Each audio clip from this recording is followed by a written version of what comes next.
Bismillah. Assalamualaikum warahmatullahi wabarakatuh. Innal hamdalillah nahmaduhu wa nasta'inuhu wa nastaghfiruh wa na'udzu billahi min shururi anfusina wa min sayyiati a'malina. May yahdihillahu fala mudilla lahu wa may yudlil fala hadiya lahu. Asyhadu an la ilaha illallah wahdahu la syarika lah wa asyhadu anna Muhammadan abduhu wa rasuluh sallallahu alaihi wa ala alihi wa ashabihi wa man sara ala nahjihi wa tamassaka bi sunnatihi ila yaumiddin wa sallama tasliman katsira. Qala Allah ta'ala fi kitabihil karim, A'udzu billahi minasyaitonir rajim. Bismillahirrahmanirrahim. Ya ayyuhalladzina amanu taqullaha haqqa tuqatih wa la tamutunna illa wa antum muslimun. Ya ayyuhan nasu taqu rabbakumul ladzi khalaqakum min nafsin wahidah wa khalaqa minha zawjaha وبث منهما رجالا كثيرا ونساء واتقوا الله الذي تساءلون به والأرحام إن الله كان عليكم رقيبا يا أيها الذين آمنوا اتقوا الله وقولوا قولا سديدا يصلح لكم أعمالكم ويغفر لكم ذنوبكم ومن يطع الله ورسوله فقد فاز فوزا عظيما. أما بعد فإن أصدق الحديث كتاب الله وخير الهدي هدي محمد صلى الله عليه وسلم وشر الأمور محدثاتها فإن كل محدثة في الدين بدعة وكل بدعة ضلالة وكل ضلالة في النار. Ma'asyiral muslimin, Bapak dan Ibu Jamaah Masjid Umar bin Khattab rahimani wa rahimakumullah. Alhamdulillah, kita bersyukur kepada Allah Subhanahu wa taala atas limpahan nikmat, rahmat serta karunia yang senantiasa Allah berikan kepada kita. Allah masih memberikan kepada kita nikmat sehat, nikmat waktu luang, nikmat umur yang panjang, yang mana dengan semua nikmat tersebut Allah mudahkan langkah kaki kita untuk menghadiri majelis ilmu ini, salah satu taman dari taman-taman surga.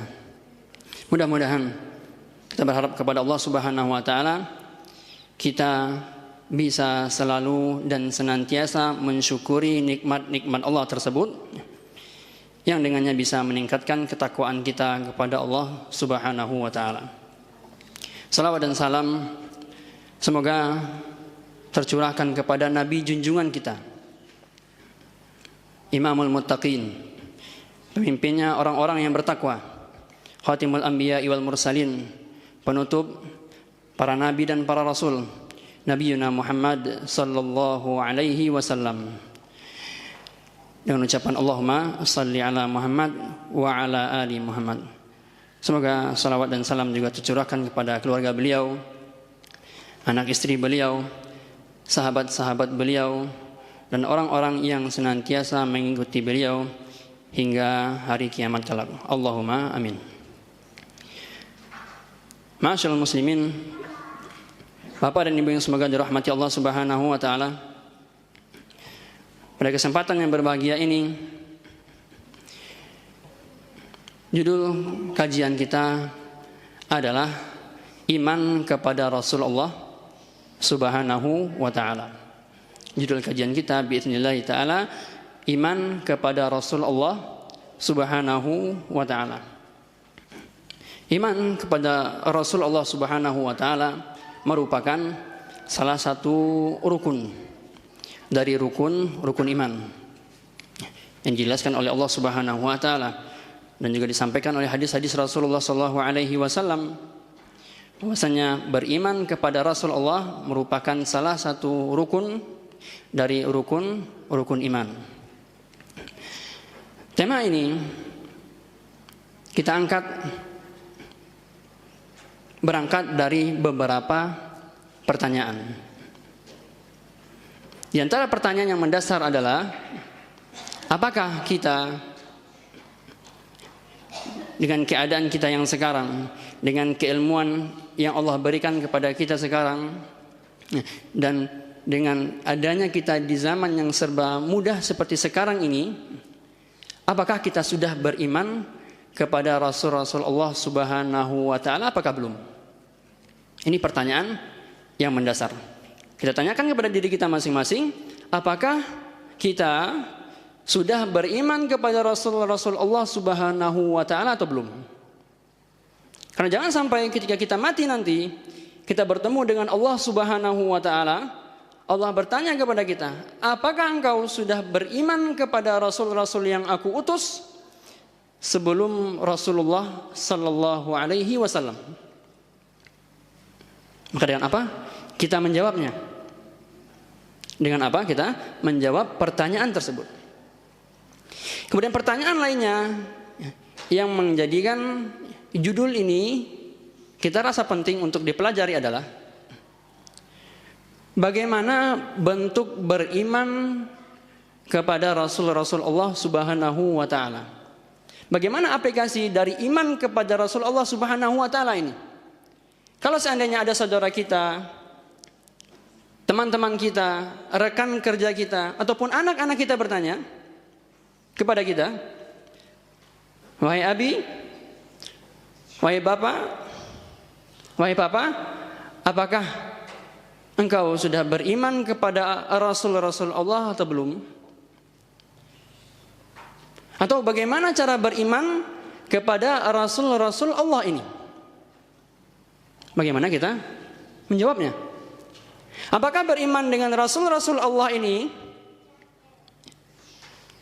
cukup dengan menghafalkan nama-nama mereka saja? Apakah dengan menghafalkan nama-nama Rasul Allah Subhanahu wa Ta'ala kita sudah bisa dikatakan sebagai orang yang beriman kepada Rasul-Rasulullah? Atau apakah yang dikatakan dengan beriman kepada Rasul-Rasulullah ini dengan kita menjalankan syariatnya sampai kita bisa dikatakan beriman? Kita beriman bahwasannya Musa alaihi salam adalah nabi dan rasul Allah.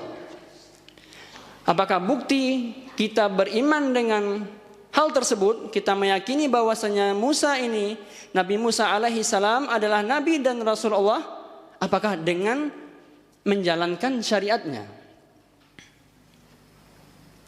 Dan ataukah beriman kepada Rasul-Rasul Allah ini dengan membaca kitab-kitab yang Allah turunkan kepada mereka?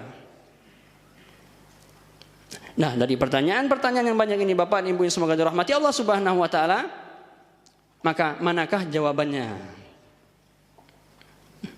Apakah beriman kepada Rasulullah cukup dengan menghafalkan nama-nama mereka? Ataukah beriman kepada Rasul-Rasul Allah harus dengan menjalankan syariat-syariat mereka? Atau beriman kepada Rasul-Rasul Allah ini adalah dengan membaca dan memahami kitab-kitab yang Allah turunkan kepada mereka?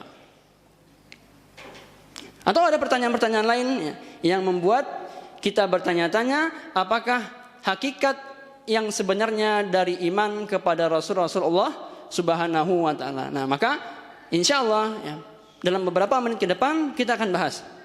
Kita akan bahas bersama-sama kapan seseorang bisa dikatakan beriman, atau kapan seseorang sudah bisa dikatakan telah beriman kepada Rasul-Rasul Allah Subhanahu wa Ta'ala. Bapak dan Ibu yang semoga dirahmati Allah Subhanahu wa Ta'ala, sebelum kita masuk kepada pembahasan ini, sebelum kita menjawab pertanyaan-pertanyaan tadi, alangkah baiknya kita pahami terlebih dahulu apa itu nabi dan apa itu rasul. Karena di antara langkah yang paling tepat dalam mempelajari sesuatu, kita harus mengetahui terlebih dahulu apa yang akan kita pelajari ini. Karena jangan sampai kita sudah mempelajarinya, sudah berbicara panjang lebar tentangnya, akan tetapi kita masih salah dalam memahami konteks ataupun makna judul ataupun tema dari sesuatu yang kita pelajari ini. Baik Bapak dan Ibu yang semoga dirahmati Allah Subhanahu wa taala, iman kepada Rasulullah Subhanahu wa taala. Nabi dan Rasul adalah dua hal yang berbeda. Nabi dan Rasul adalah dua hal yang berbeda. Ini berangkat dari dalil-dalil yang disampaikan oleh Allah Subhanahu wa taala di dalam Al-Qur'an.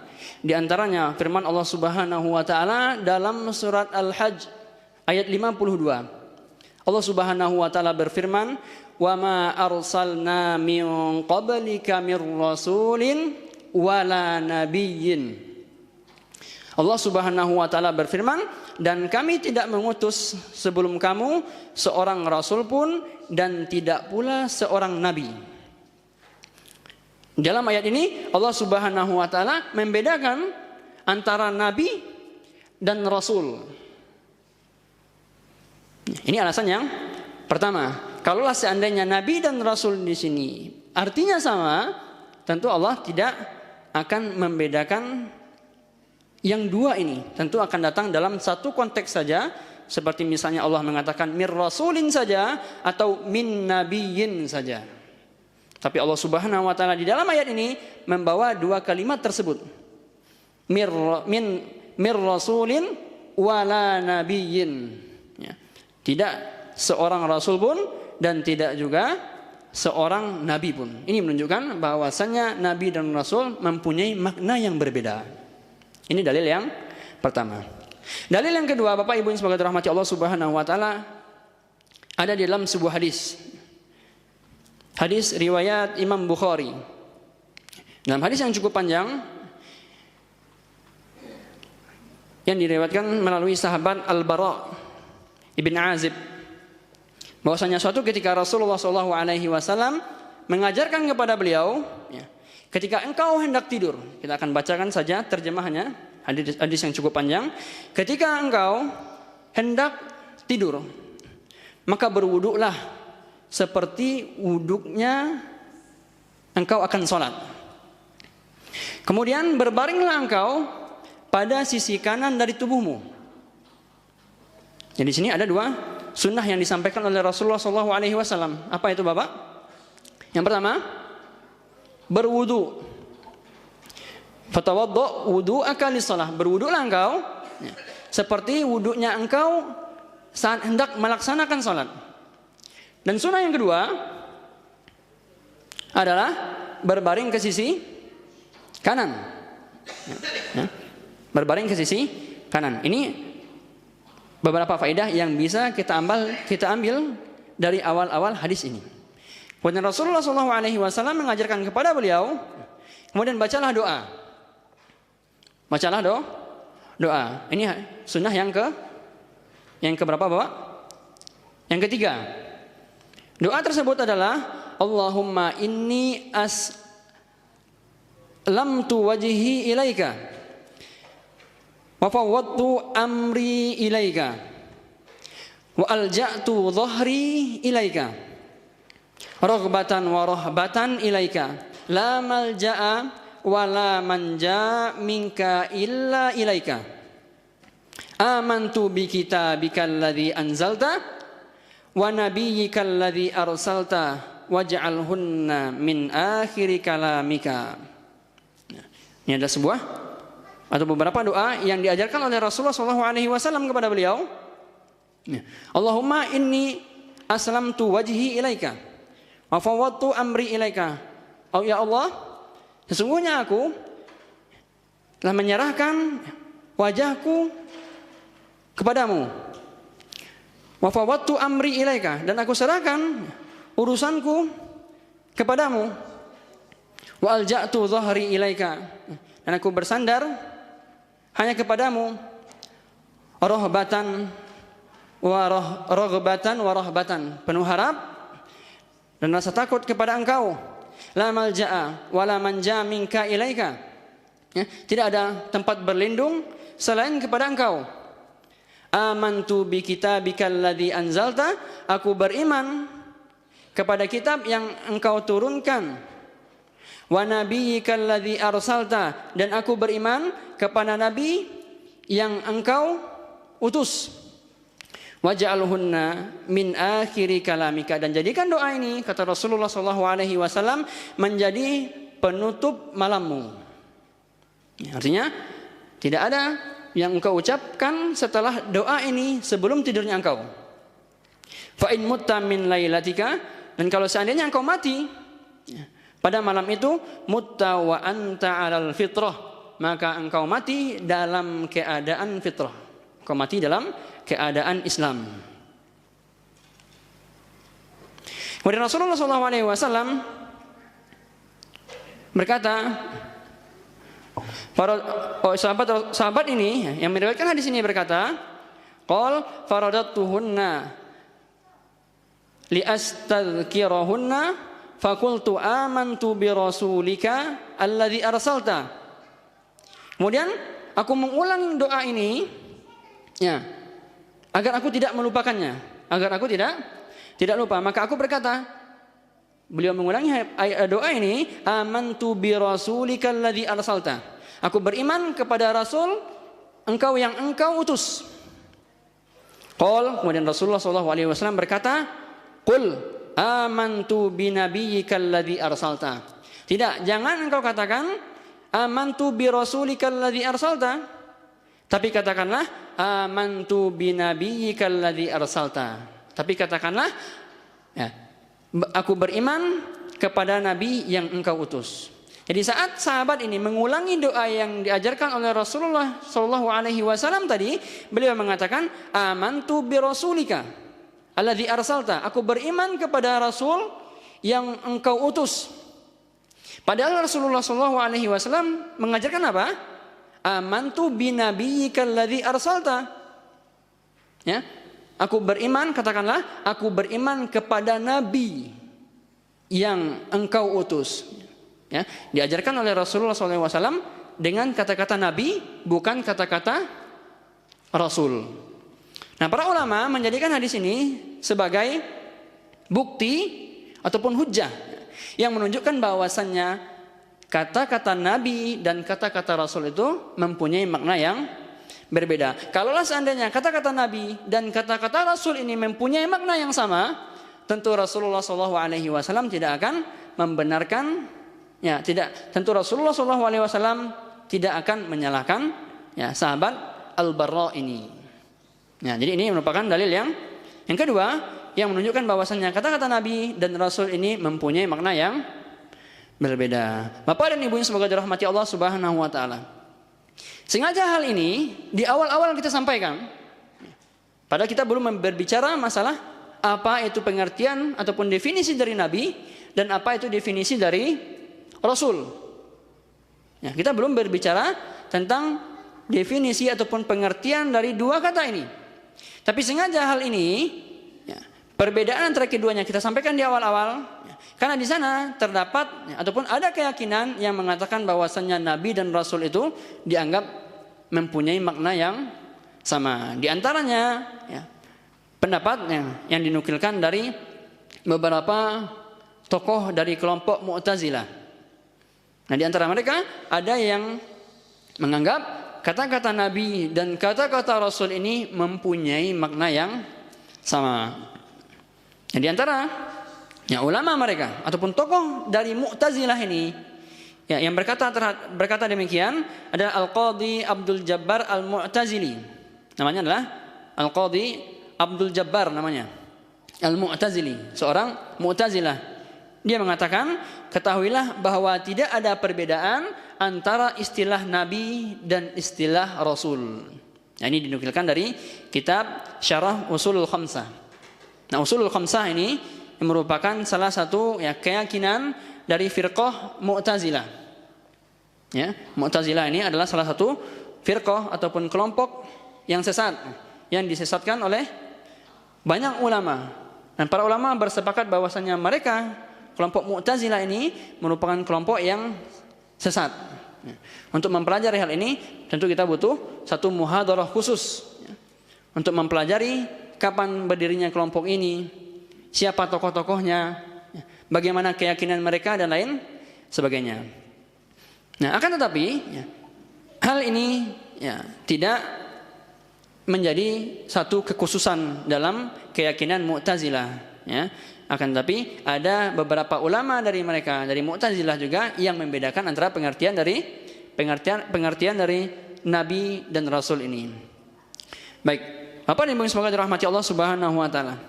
Karena kita telah sepakat bahwasanya Nabi dan Rasul ini mempunyai makna yang berbeda, barulah kita masuk kepada definisi dari Nabi dan Rasul. Baik, poin yang pertama, definisi dari Nabi dan Rasul. Nabi berasal dari kata an-naba, yang berarti kabar ataupun berita. Ini asal kata Nabi. Ya, adapun secara istilah, Nabi ini berarti adalah orang yang diberi wahyu oleh Allah Subhanahu wa taala. Ya, sesimpel itu saja. Orang yang diberi wahyu oleh Allah Subhanahu wa taala. Adapun Rasul berasal dari kata risalah. Risalah yang berarti surat atau utusan. Ini makna secara bahasa. Sedangkan secara istilah, Rasul adalah orang yang diutus oleh Allah Subhanahu wa taala dengan membawa risalah ataupun membawa pesan yang tertentu dan diperintahkan untuk menyampaikan kepada manusia, dan kemudian manusia pun diperintahkan untuk mengikuti dia. Jadi kita ulangi Bapak Ibu sekalian, bahwasanya Rasul ini menurut istilah adalah orang yang diutus oleh Allah Subhanahu wa taala dengan membawa pesan ataupun risalah yang harus dia sampaikan kepada umatnya ataupun kalangan manusia, dan manusia diperintahkan untuk mengikuti dia. Baik, ini adalah salah satu dari banyaknya definisi ataupun pengertian dari Nabi dan Rasul. Tentu para ulama yang berbicara tentang Nabi dan Rasul, yang mengangkat tema ini dalam buku-buku mereka mempunyai definisi ataupun pengertian yang berbeda-beda. Akan tapi memiliki makna yang sama. Tentu pada kesempatan kali ini kita sebutkan satu saja, yang mana ini sudah bisa mencakup ataupun sejalan dengan apa-apa yang disampaikan oleh para ulama lainnya dalam kitab-kitab mereka. Bapak dan Ibu yang semoga dirahmati Allah Subhanahu wa taala. Perbedaan antara Nabi dan Rasul. Karena kita sepakat tadi bahwasanya Nabi dan Rasul ini berbeda, tentu kita perlu mengetahui apa yang menjadi pembeda antara Nabi dan Rasul ini. Kalau memang benar bahwasanya Nabi dan Rasul itu berbeda, tentu ada perbedaannya. Nah, maka apakah perbedaan tersebut? Kita akan baca. Yang pertama, para ulama berbeda pendapat tentang pengertian ataupun perbedaan dari Nabi dan Rasul ini. Pendapat yang pertama, ada yang mengatakan bahwasanya Nabi itu adalah yang diberi wahyu namun tidak berdakwah. Nabi merupakan orang yang diberi wahyu oleh Allah Subhanahu wa taala namun tidak berdakwah. Sedangkan Rasul, orang yang diberi wahyu oleh Allah Subhanahu wa taala, dia diperintahkan untuk mendakwahkannya. Baik, ini pengertian yang pertama. Apa itu Bapak Ibu? Nabi, orang yang diberi wahyu oleh Allah Subhanahu wa taala namun dia tidak diperintahkan untuk mendakwahkannya. Sedangkan Rasul adalah orang yang diberi wahyu oleh Allah Subhanahu wa taala, akan tetapi dia diperintahkan oleh Allah Subhanahu wa taala untuk mendakwahkannya. Baik, ini pendapat yang pertama. Pendapat yang pertama ini dinilai oleh banyak ulama bahwasanya ini merupakan pendapat yang lemah. Di antara alasan yang menunjukkan bahwasanya pendapat ini lemah adalah firman Allah yang sudah kita baca tadi dalam surat Al-Hajj ayat 52, yang berarti, dan kami tidak mengutus sebelum kamu seorang rasul pun dan tidak pula seorang nabi pun. Di sini Allah Subhanahu wa taala menggandeng pengutusan rasul dan nabi dalam satu irsal ya, dalam masalah irsal dalam satu konteks. Ya, ini menunjukkan bahwasanya Nabi juga diperintahkan untuk menyampaikan. Ya, wa ma arsalna min qablika. Ya, dan kami tidak mengutus. Ya. Tentu utusan ini tentu diminta untuk apa? Untuk menyampaikan. Ya. Tentu salahlah, tidaklah tepat ataupun kurang tepat jika dikatakan bahwasanya Nabi merupakan orang yang diberi wahyu oleh Allah Subhanahu wa taala, akan tetapi tidak menyampaikan wahyu tersebut kepada orang lain. Ini bantahan yang pertama. Alasan yang kedua, ya, tidak menyampaikan wahyu merupakan bentuk menyembunyikan ilmu. Ya, tidak menyampaikan wahyu merupakan bentuk menyembunyikan ilmu. Dan Allah Subhanahu wa taala tidaklah menurunkan wahyu melainkan ya, agar wahyu tersebut menjadi petunjuk bagi manusia. Ya. Agar wahyu tersebut disampaikan kepada manusia, agar manusia yang disampaikan wahyu tersebut mendapatkan petunjuk. Kalau seandainya wahyu tersebut yang Allah sampaikan kepada Rasul itu tidak diwajibkan untuk disampaikan atau malah disembunyikan, tentu tujuan ini tidak tercapai. Ya. Dan alasan yang ketiga, ya, alasan terakhir yang kita bawakan di sini, ya, disebutkan dalam hadis yang sahih bahwasannya para nabi ya, di akhirat kelak ya, ada yang memiliki ya, pengikut yang sedikit dan ada yang memiliki pengikut yang banyak. Ada para nabi Allah Subhanahu wa taala yang hanya memiliki satu pengikut. Ada nabi Allah Subhanahu wa taala yang memiliki 2 pengikut. Dan ada nabi Allah Subhanahu wa taala yang tidak memiliki pengikut sama sekali. Ya. Perbedaan ini menunjukkan ya, bahwasanya mereka menyampaikan apa? Mereka menyampaikan wahyu kepada kaum mereka. Ya, sehingga terlihat adanya perbedaan jumlah dalam pengikut-pengikut mereka. Kalau seandainya mereka tidak menyampaikan wahyu ini, ya tentu keumuman mereka, tentu kebanyakan dari para nabi-nabi ini tidak memiliki pengikut. Ya, maka nabi dan rasul ya keduanya diberi wahyu oleh Allah Subhanahu wa taala dan diperintahkan untuk menyampaikan kepada kaumnya.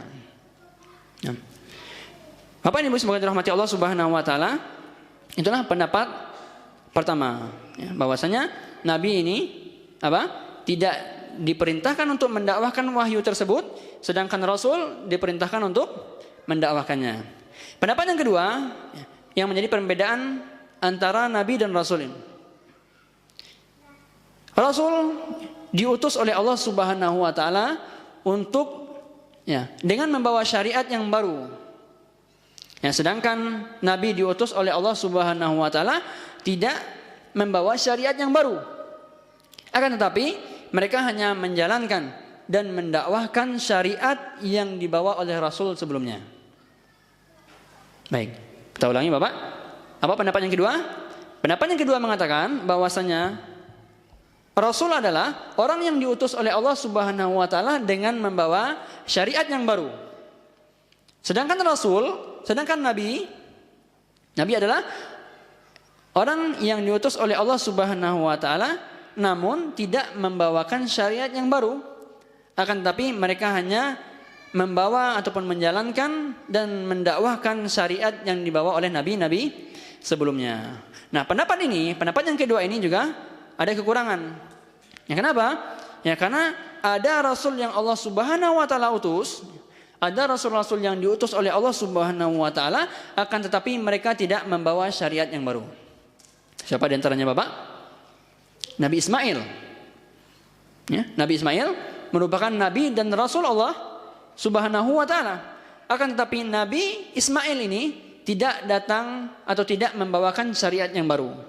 Beliau hanya diperintahkan oleh Allah Subhanahu wa taala untuk menjalankan dan mengajarkan syariat nabi sebelumnya atau syariat ayahnya. Siapa, Pak? Nabi Ibrahim, ya. Bapak dari Nabi Ismail. Nabi berikutnya, Nabi Yusuf.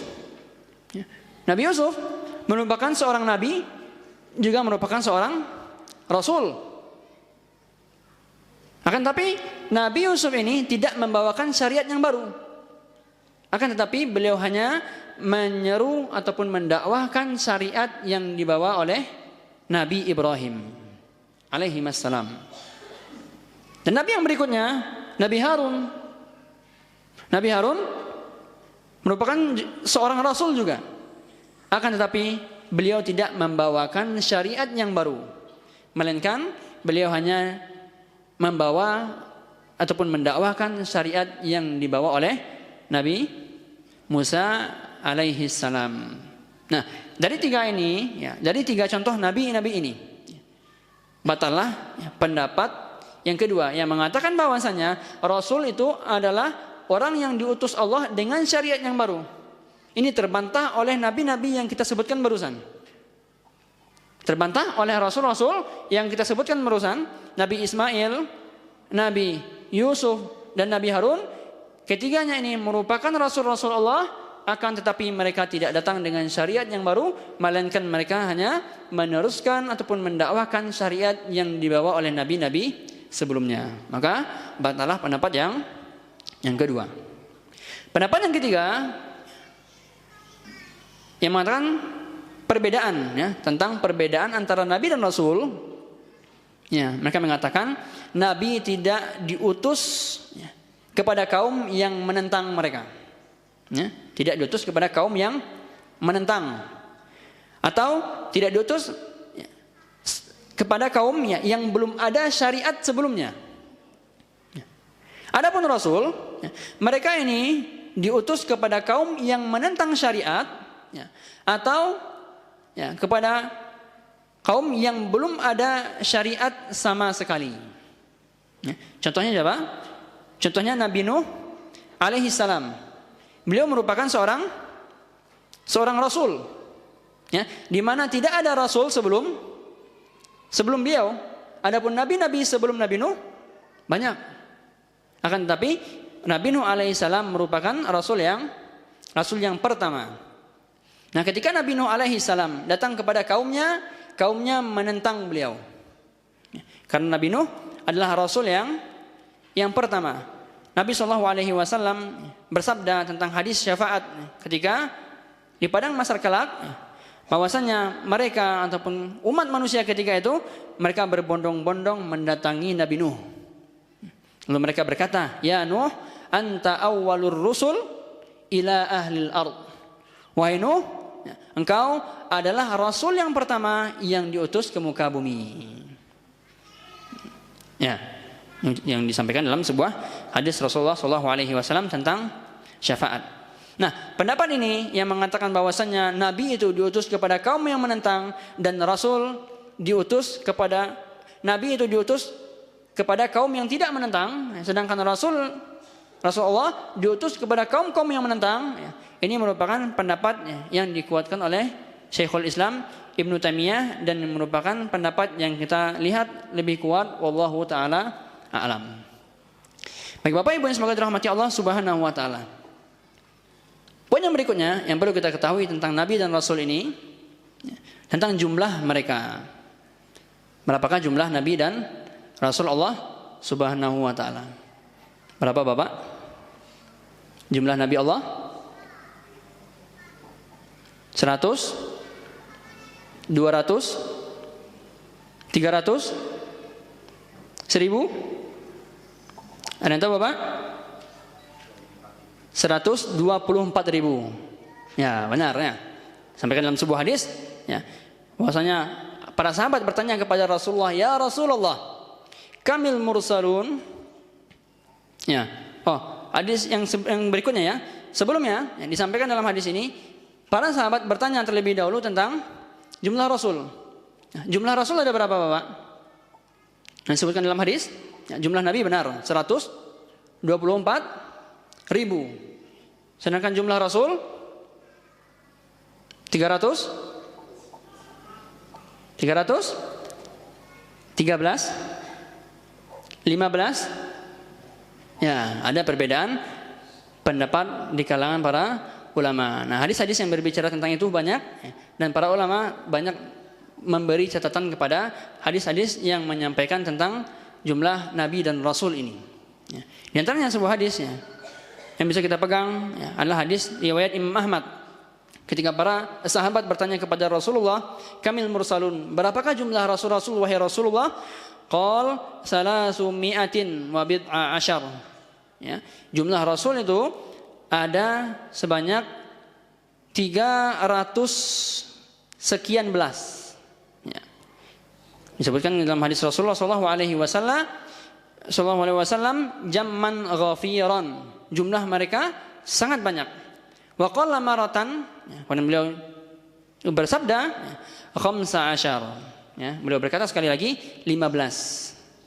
Ya, artinya apa? 300 ditambahkan dengan 15. 315 ini yang dibawakan oleh hadis Imam Ahmad. Ya, ada hadis-hadis lain yang mengatakan tentang jumlah nabi. Ya Rasulullah, kamin nabiyun, wahai Rasulullah, berapakah jumlah nabi? Qal mi'atu alfin, ya, 100.000. Wa arba'atun wa ishruna alfa nabiyyin, 24.000. Ya. 100.000 ditambah dengan 24.000. 124.000. Nah, ini yang dibawakan oleh hadis Al-Hakim dalam Al-Mustadrak. Banyak hadis-hadis Rasulullah SAW yang berbicara tentang jumlah tentang Nabi dan Rasul ini. Akan tapi juga banyak para ulama yang mengkritisi kualitas hadis-hadis tersebut. Ya. Hanya saja, kalaupun seandainya ada yang hadis-hadis tersebut ada yang dihukumi sebagai hadis yang hasan, ataupun ada hadis-hadis yang dihukumi sebagai hadis yang sahih, ya, tentu ini menunjukkan bahwasannya Nabi dan Rasul Allah Subhanahu Wa Taala itu sangat banyak. Ya, hadis ataupun Nabi dan Rasul Allah Subhanahu Wa Taala yang dijelaskan dalam hadis-hadis tadi, walaupun banyak catatan tentang hal tersebut, tentang kesahihannya, bisa kita ambil kesimpulan bahwasanya Nabi dan Rasul Allah Subhanahu Wa Taala itu banyak, tidak hanya 25 sebagaimana yang kita pelajari sebelumnya. Nah, di dalam Al-Qur'an, Bapak Ibu yang semoga dirahmati Allah Subhanahu Wa Taala, ada jumlah nabi-nabi yang disepakati ataupun disebutkan secara jelas oleh Allah Subhanahu Wa Taala di dalam Al-Qur'an, dan juga ada yang disebutkan dengan jelas di dalam hadis Rasulullah SAW, dan juga ada yang tidak dijelaskan sama sekali. Allah Subhanahu Wa Taala berfirman dalam surah An-Nisa ayat 164, wa rusulan qad qasasnahum 'alaika min qablu wa rusulan lam naqsushum 'alaik. Dan ada beberapa rasul yang telah kami kisahkan kepadamu sebelumnya, dan ada beberapa rasul lain yang tidak kami kisahkan kepadamu. Artinya di sini Allah Subhanahu Wa Taala sendiri yang menjelaskan bahwasanya ada rasul-rasul yang Allah ceritakan di dalam Al-Quran ataupun disebutkan oleh Rasulullah SAW di dalam hadis, dan juga banyak yang tidak disebutkan oleh Allah Subhanahu Wa Taala. Nah, di antara yang dikisahkan oleh Allah Subhanahu Wa Taala di dalam Al-Quran, nabi-nabi dan rasul yang 25 itu. Yang 25 yang sudah kita hafalkan sebelumnya. Apakah kita masih hafal, Bapak Ibu? Apakah masih ada yang menghafal 25 ini? Di antaranya apa? Adam, Idris, Nuh, Hud, Saleh, Lut, Ibrahim, Ismail, Ishak, Yakub, siapa? Harun, Taib, Zulkifli, Daud, Sulaiman, Musa, Isa, Muhammad. Kurang 3. Baik. Nah, yang menjadi permasalahan adalah terkadang kita dalam menghafal yang nabi yang 25 ini, ini berbeda-beda urutannya. Terkadang ketika kita mendengarkan dari saudara kita tatkala menyebutkan urutan rasul ini, ketika berbeda dengan urutan yang kita hafal, maka kita bingung. Nabi apa yang belum disebutkan? Nah, di antaranya adalah, kita ulang sekali lagi, Adam, Idris, Nuh, Hud, Saleh, Ibrahim, Lut, Ismail, Ishak, Yakub, Yusuf, Ayub, Zulkifli, Syuaib, Musa, Harun, Daud, Sulaiman, Ilyas, Ilyasa, Yunus, Zakaria, Yahya, Isa, Muhammad. 25. Ini versi ana. Nah, kalau versi Bapak Ibu mungkin berbeda-beda juga urutannya. Tapi tidak ada masalah tentang hal tersebut. Nah, yang 25 ini ya merupakan nabi-nabi dan rasul Allah yang dijelaskan di dalam Al-Qur'an.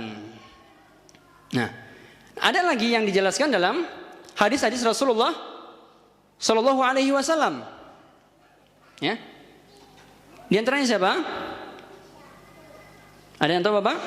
Hadis yang disebut nabi-nabi ataupun rasul yang disebutkan oleh disebutkan oleh Rasulullah Shallallahu Alaihi Wasallam di dalam hadis.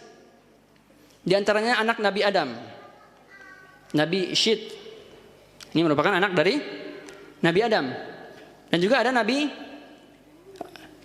Yusya, ya, Yusya bin Nun. Ya, ini yang disebutkan dalam surat Al-Kahfi. Ya, yang ini merupakan teman ataupun murid ya dari Nabi Musa alaihi salam.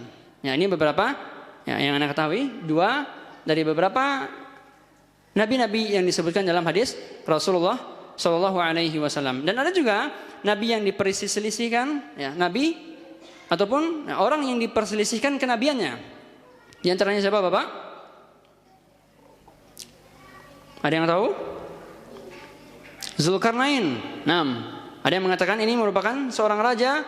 Ada yang juga mengatakan bahwasanya beliau merupakan seorang nabi ataupun rasul. Kemudian Khidir ya, atau Khadir ya, yang sering disebut oleh masyarakat kita dengan Khidir. Ini juga diperselisihkan kenabiannya. Kemudian Tubba.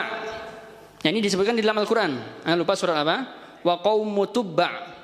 Ya, para ulama berbeda pendapat ya, karena memang ada dari hadis Rasulullah SAW yang mengatakan bahwasanya aku tidak mengetahui apakah Tubba ini ya, merupakan nabi ataupun bukan merupakan nabi. Kemudian ada juga yang Uzair ya, yang ini juga diperselisihkan oleh para ulama tentang status kenabian mereka. Yang mengetahui hal tersebut adalah Allah Subhanahu wa taala. Baik Bapak Ibu yang semoga dirahmati Allah Subhanahu wa taala, kita akan dengarkan. Bismillah, alhamdulillah, wassalatu wassalamu ala rasulillah, ma ba'd. Baik Bapak Ibu yang semoga dirahmati Allah Subhanahu wa taala, kita lanjutkan. Baik, di sesi yang pertama tadi ya, kita sudah pelajari sedikit banyaknya tentang nabi dan rasul Allah. Mulai dari definisi ataupun pengertian. Kemudian kita juga sudah bahas tentang perbedaan antara nabi dan rasul. Ya, ada 3 pendapat tadi, dan pendapat mana yang kita ya, kuatkan ya, berdasarkan ya, penglihatan kita. Kemudian kita juga sudah bahas tentang apa Bapak Ibu? Jumlah nabi dan rasul tadi. Dan kita juga sudah sampaikan ya, ada beberapa ya, nabi dan rasul yang disebutkan oleh Allah Subhanahu wa taala di dalam Al-Qur'an.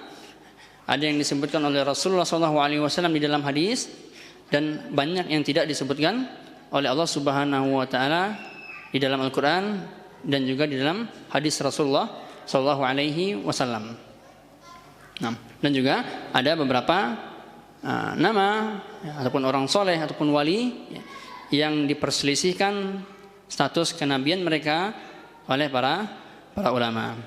Baik Bapak Ibu yang semoga dirahmati Allah Subhanahu wa taala. Di sesi yang kedua ini kita akan masuk pada ya, judul ataupun topik dari tema kajian kita malam hari ini tentang iman kepada Rasul Allah Subhanahu wa taala. Kembali kepada pertanyaan yang di awal, apakah beriman ya, kepada Rasul-Rasul Allah ini cukup dengan mengetahui nama mereka saja?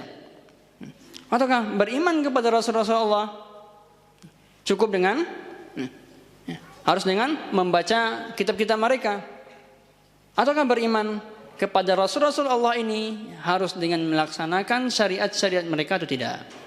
Nah, semoga ya, dalam beberapa menit ke depan kita akan pelajari bersama-sama, dan semoga saja kita bisa menjadi pertanyaan tersebut bisa terjawab oleh kita dengan apa-apa yang kita pelajari berikutnya. Bapak Ibu semoga dirahmati Allah Subhanahu wa taala. Tentang beriman kepada Rasul-Rasul Allah tadi, kita akan bacakan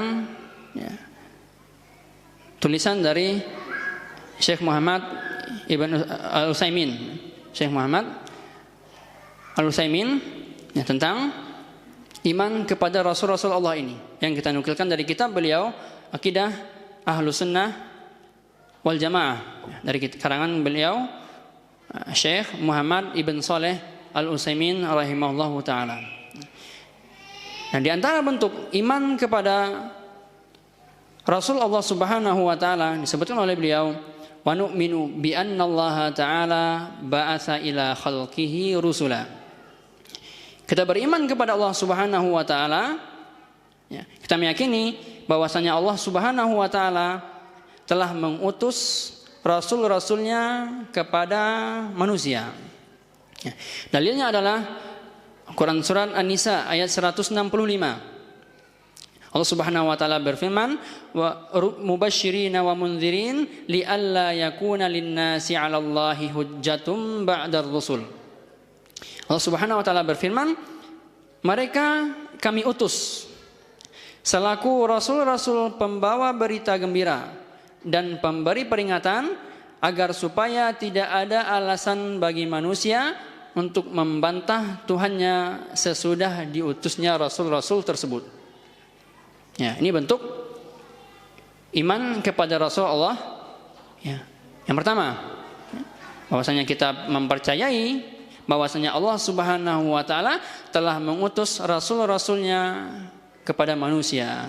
Walaupun kita tidak mengetahui siapa saja dari rasul-rasul Allah tersebut, kapan saja mereka diutus, kepada kaum apa mereka diutus, yang paling pokok kita cukup mengetahui bahwasanya dan meyakini bahwasanya Allah Subhanahu wa taala telah mengutus kepada umat manusia rasul-rasulnya.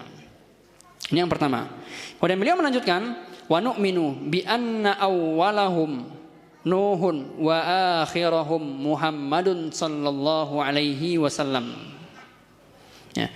Nah, kita meyakini bahwasanya yang pertama dari kalangan mereka, yang pertama dari rasul-rasul yang Allah utus tersebut adalah Nuh alaihi salam. Wa akhirahum Muhammadun sallallahu alaihi wasallam. Nah, dan rasul yang Allah utus terakhir kalinya adalah Nabi Muhammad sallallahu alaihi wasallam. Kita harus meyakini hal ini. Dalilnya disebutkan oleh Syekh di sini dalam surat An-Nisa ayat 163. Allah Subhanahu wa taala berfirman, "Inna auhayna ilaika kama auhayna ila Nuhin wan nabiyyina min ba'di." Sesungguhnya kami telah mengutus kepada engkau sebagaimana kami mengutus kepada Nuh dan nabi-nabi sebelumnya. Ya. Ini dijadikan oleh para ulama dalil yang menunjukkan bahwasannya yang Allah utus pertama kali dari kalangan rasul ini adalah Nabi Nuh, tidak ada rasul sebelum beliau, dan yang menjadi penutup ataupun akhir dari para rasul adalah Nabi Muhammad sallallahu alaihi wasallam. Di sana juga terdapat beberapa hadis-hadis Rasulullah sallallahu alaihi wasallam menunjukkan bahwasanya Nuh merupakan rasul yang pertama dan Nabi Muhammad merupakan rasul yang terakhir. Akan kita baca nanti. Berikutnya Syekh melanjutkan, wa anna afdalahum Muhammadun summa Ibrahimu summa Musa summa Nuhun wa Isa bin Maryam wa hum mukhsusuna fi qawlihi ta'ala. Dan yang paling utama dari rasul-rasul Allah tadi adalah Nabi Muhammad sallallahu alaihi wasallam. Kita harus meyakini bahwasanya rasul-rasul Allah yang paling utama adalah Nabi Muhammad sallallahu alaihi wasallam. Kemudian Ibrahim, kemudian Nabi Ibrahim, summa Musa, kemudian Nabi Musa, summa Nuh, kemudian Nabi Nuh, kemudian Isa ibn Maryam, kemudian Nabi Musa, ya, anak dari Maryam. Dalilnya apa? Disampaikan oleh Allah Subhanahu wa taala di dalam surat Al-Ahzab ayat, sebenarnya ini bukan surat Al-Ahzab.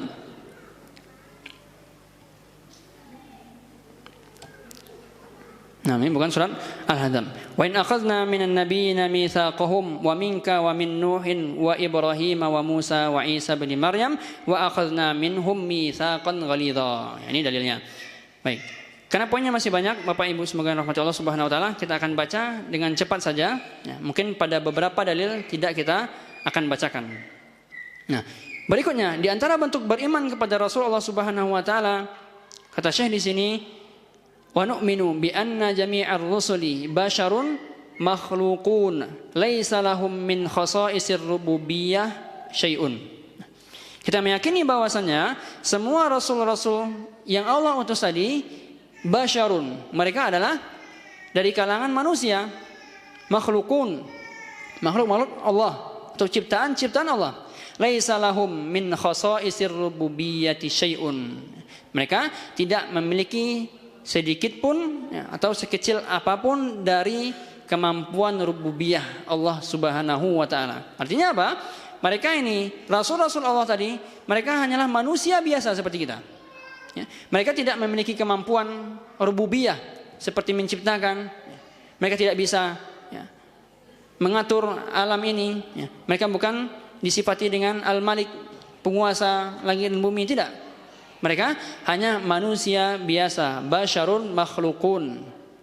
Mereka tidak memiliki kemampuan sedikit pun dari kemampuan rububiyah. Berikutnya, saya melanjutkan di sini di antara bentuk beriman kepada Rasulullah Subhanahu wa taala, wa nu'minu bi annahum 'abidun min ibadillah akramuhumullahu ta'ala birrisalah wa wasafahum bil 'ubudiyah fi a'la maqamatihim wa fi siyaqis sana'i 'alaihim. Nu'minu bi annahum 'abidun min ibadillah. Kita meyakini bahwasanya Rasul-rasul Allah tadi merupakan hamba-hamba Allah. Akramuhumullahu birrisalah. Allah Subhanahu wa taala memuliakan mereka dengan wahyu ataupun risalah yang mereka sampaikan kepada manusia. Dan Allah sifati mereka dan Allah sifati tingkatan mereka yang paling tinggi dengan penghambaan diri. Wa wasafahumullahu bil ibadah bil ubudiyah wa fi a'la maqamatihim wa fi siyaqi sana'i alaihim. Jadi tingkatan yang paling tinggi tersebut adalah penghambaan kepada Allah Subhanahu wa taala. Bertambah sempurnanya tingkat penghambaan diri seseorang kepada Allah Subhanahu wa taala, maka bertambah tinggi pula lah tingkatannya. Dan di antara bentuk keimanan kepada Rasulullah Subhanahu wa taala yang berikutnya, wa nu'minu bi anna Allah taala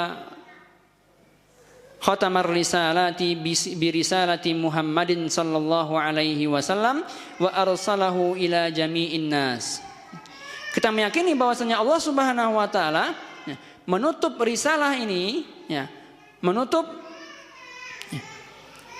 utusan-utusannya dengan risalah Nabi Muhammad sallallahu alaihi wasallam. Allah jadikan Nabi Muhammad sallallahu alaihi wasallam merupakan penutup dari risalah ini. Wa arsalahu ila jami'in nas, dan Allah Subhanahu wa taala mengutus Nabi Muhammad sallallahu alaihi wasallam kepada seluruh manusia. Nah, di sini banyak disebutkan Bapak Ibu yang semoga dirahmati Allah Subhanahu wa taala. Syekh Muhammad Ibn Shalih Utsaimin tatkala menyampaikan satu poin dari pembahasan kita ini, beliau menyampaikan dalil-dalilnya. Bahkan beliau menyampaikan 1 sampai 2 dalil sekaligus dari Al-Qur'an. Cuman karena saking banyaknya, kita sepertinya tidak akan membaca semuanya. Kalau Bapak Ibu tertarik ataupun penasaran dengan dalil-dalil yang dibawakan oleh beliau, mungkin kita bisa bacakan di lain kesempatan. Akan tapi pada kesempatan kali ini kita tidak akan baca dalil-dalil tersebut, karena setiap poin yang akan kita sampaikan di sana beliau rahimahullah menyampaikan dalil-dalil dari firman Allah Subhanahu wa taala. Nah, di antara bentuk keimanan yang berikutnya, ya, kepada Rasul Allah Subhanahu wa taala. Menurut saya di sini, wa nu'minu bi anna syari'atahu sallallahu alaihi wasallam hiya dinul Islam alladzi irtadahu Allah ta'ala li'ibadihi wa anna Allah ta'ala la yaqbalu min ahadin dinan siwa. Wa nu'minu bi anna syari'atahu sallallahu alaihi wasallam hiya dinul Islam. Bentuk keimanan kita, ya, bentuk beriman kepada Rasul Allah yang berikutnya, kita meyakini bahwasanya syariat Nabi Muhammad sallallahu alaihi wasallam adalah agama Islam. Adalah agama Islam alladzi irtadahu Allah taala li'ibadihi, yang mana Allah Subhanahu wa taala ridhoi syariat tersebut kepada seluruh hambanya. Kepada seluruh manusia. Wa anna Allah taala la yaqbalu min ahadin dinan siwa. Dan Allah Subhanahu wa taala tidak menerima dari seorang pun agama selain dari agama Islam. Tentu hal ini setelah diutusnya Rasulullah sallallahu alaihi wasallam. Nah, bentuk keimanan kepada Rasulullah yang berikutnya disampaikan oleh beliau, wa nara anna man za'ama al-yawma dinan qa'iman maqbulan 'indallahi siwa dinil Islam min dinil yahudiyyah aw nasraniyah aw ghairihima fahuwa kafirun yustatabu fa in taba wa illa kutila murtadan li'annahu mukadzibun lil Qur'an. Beliau rahimahullah menyebutkan di sini, wa nara anna man za'ama al-yawma dinan qa'iman maqbulan indallahi siwa dinil Islam. Kita melihat bahwasanya jika ada orang yang mengklaim ataupun menganggap bahwasanya pada hari ini ada agama yang diterima di sisi Allah Subhanahu wa taala selain agama Islam, min dinil yahudiyah atau nasraniyah atau ghairihima, baik itu agama Yahudi ataupun agama Nasrani ataupun agama-agama lainnya yang dia mengatakan bahwasanya agama yang satu ini diterima oleh Allah Subhanahu wa taala selain agama Islam, fahuwa kafirun, maka dia telah keluar dari agama Islam. Yustatabu, dia diminta tobatnya, dia harus bertobat kepada Allah Subhanahu wa taala. Fa in taba, kalau seandainya dia bertobat maka diterima oleh Allah Subhanahu wa taala, wa illa kutila murtaddan. Ya, kalau seandainya dia tidak bertobat kepada Allah Subhanahu wa taala, maka hukuman bagi dia adalah dibunuh, ya, karena dia telah murtad dari agama Islam. Li'annahu mukadzibun lil Qur'an, karena sesungguhnya dia mendustai Al-Qur'an. Padahal sudah jelas-jelas Allah Subhanahu wa taala berkata di dalam Al-Qur'an, "Innad dina indallahil Islam." Bahwasanya agama, ya, yang diridhai oleh Allah Subhanahu wa taala, yang ada di sisi Allah Subhanahu wa taala hanyalah agama Islam. Nah, orang yang mengklaim adanya agama yang diterima di sisi Allah selain agama Islam, maka dia telah kafir, keluar dari agama Islam. Kemudian saya melanjutkan di antara bentuk keimanan kita kepada nabi-nabi, kepada Rasulullah Subhanahu wa taala, wa nara anna man kafara bi risalati Muhammadin sallallahu alaihi wasallam ila nasi jami'an faqad kafara bi jami'ir rusul hatta bi rasulihi alladhi yaz'umu annahu mu'minun bihi muttabi'un lahu. Syekh menjelaskan di sini, wa nara anna man kafara bi risalati Muhammadin sallallahu alaihi wasallam, bahwasanya siapa yang mengingkari risalah Nabi Muhammad sallallahu alaihi wasallam kepada seluruh manusia. Barang siapa yang meyakini bahwasanya dia mengingkari bahwasanya Nabi Muhammad sallallahu alaihi wasallam ini diutus untuk seluruh manusia, ya. Dia mengingkari yang satu ini, faqad kafara, maka dia telah kafir bi jami'ir rusul, maka dia telah kafir, dia telah mengingkari syariat seluruh Rasul Allah. Ya. Kalau seseorang meyakini ataupun dia mengingkari, ya, bahwasanya syariat Nabi Muhammad ini tidak untuk seluruh manusia yang hidup di zaman ini, maka seakan-akan, ya, dia dihukumi sebagai orang yang telah mengingkari semua syariat Rasul-Rasul Allah Subhanahu wa taala. Hatta bi rasulihi alladhi yaz'umu annahu mu'minun bihi muttabi'un lahu. Ya, sampai, ya, dia juga dihukumi telah kafir ataupun telah mengingkari risalah dari Rasul yang dia ikuti tadi. Ya. Sampai dia pun juga dihukumi telah kafir ataupun telah keluar dari agama ya, yang dia anut tadi. Bahwasanya kalau seandainya dia merasa bahwasanya di zaman ini ya, agama Nabi Muhammad SAW ini tidak untuk seluruh umatnya, tidak untuk seluruh umat yang hidup di akhir zaman ini. Tapi dia meyakini bahwasanya agama Nabi Fulan ya, masih diterima di sisi Allah Subhanahu Wa Taala. Maka seakan-akan dia juga telah kafir ataupun telah mengingkari ataupun mengkufuri Nabi yang dia yakini ini. Ya karena disebutkan ya, dalam kitab-kitab ya, Nabi-Nabi terdahulu bahwasanya akan datang Nabi di akhir zaman. Ya, termasuk dalam kitab Injil sendiri disebutkan bahwasanya akan datang Nabi di akhir zaman kelak yang bernama Ahmad ataupun Muhammad. Ya. Nah ini yang diingkari oleh ya, kebanyakan dari pengikut ya, agama tersebut. Ya, mereka tidak meyakini dan tidak beriman kepada kitab mereka sendiri. Mereka mengingkari Nabi Muhammad SAW diutus kepada seluruh manusia. Dan kemudian yang berikutnya yang kita jadikan ini poin yang terakhir di antara bentuk keimanan kepada Rasulullah Subhanahu Wa Taala. Wa nu'minu bi annahu la nabiyya ba'da Muhammadin Rasulullah sallallahu alaihi wasallam. Dan kita meyakini bahwasanya tidak ada nabi yang diutus setelah Nabi Muhammad sallallahu alaihi wasallam. Wa man idda'a an-nubuwwata ba'dahu, dan barang siapa yang mengklaim adanya nabi setelah beliau, aw saddaqa man idda'aha, ataupun dia membenarkan orang yang mengaku sebagai nabi setelah Nabi Muhammad SAW. Misalnya ada yang mengaku sebagai nabi setelah Nabi Muhammad SAW. Nah orang ini meyakini bahwasanya dia memang nabi setelah Nabi Muhammad SAW.